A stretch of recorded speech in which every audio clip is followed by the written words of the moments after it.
This is a poem I wrote about a man on Florida's death row who is innocent. His name is Tommy Zeigler. He has been there for 35 years. This picture was taken of the two of us when I visited him in what I call the Death Row Cafe. The name of the ballad is the Ballad of the Death Row Cafe.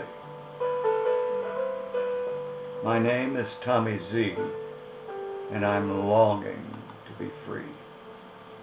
But this Death Row Cafe is as close as I'll be.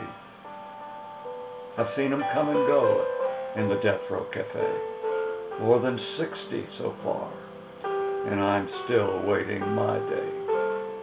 Might come tomorrow, or maybe next year. But after 35 years, I'll go without fear, for God knows, and Judge Paul knows, I shouldn't be here.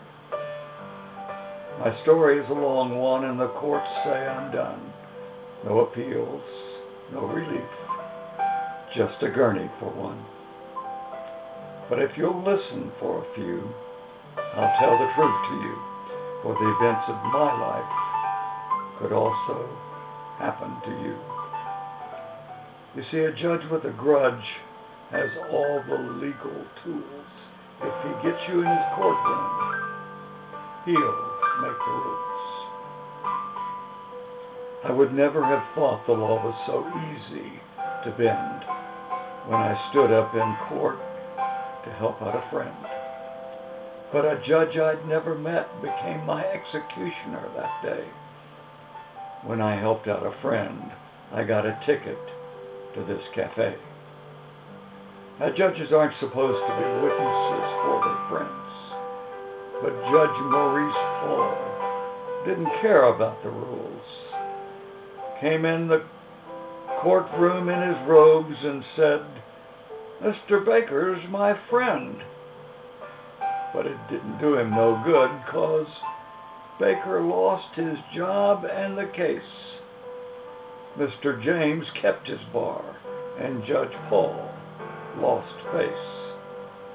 You see, Mr. James was a black man who owned a bar, and some good old boys from the KKK wanted to take it away.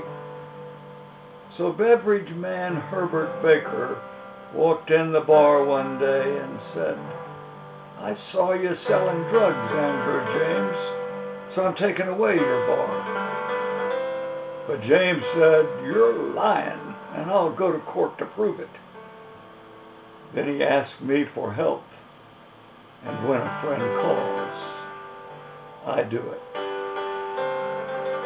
When Andrew James kept his bar, the you-know-what hit the fan. Judge Paul was mighty angry, and so was the Klan.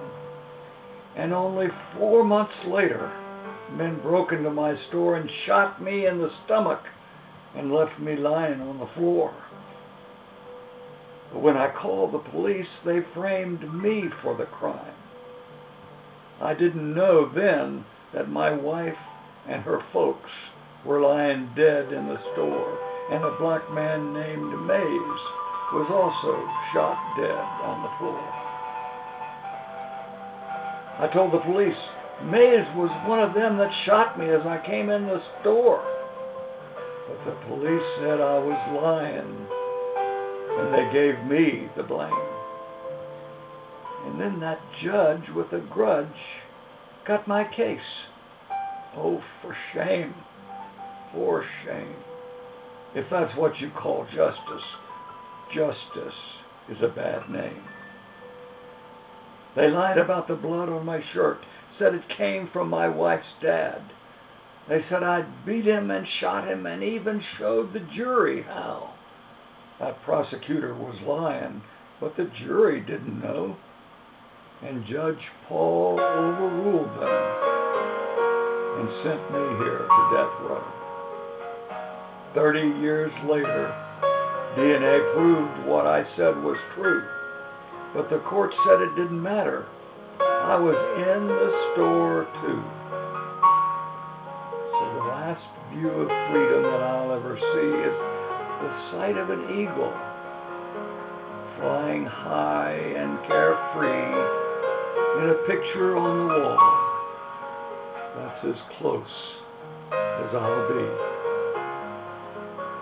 My name is Tommy Z, and I'm longing to be free. But this death row cafe is as close as I'll be.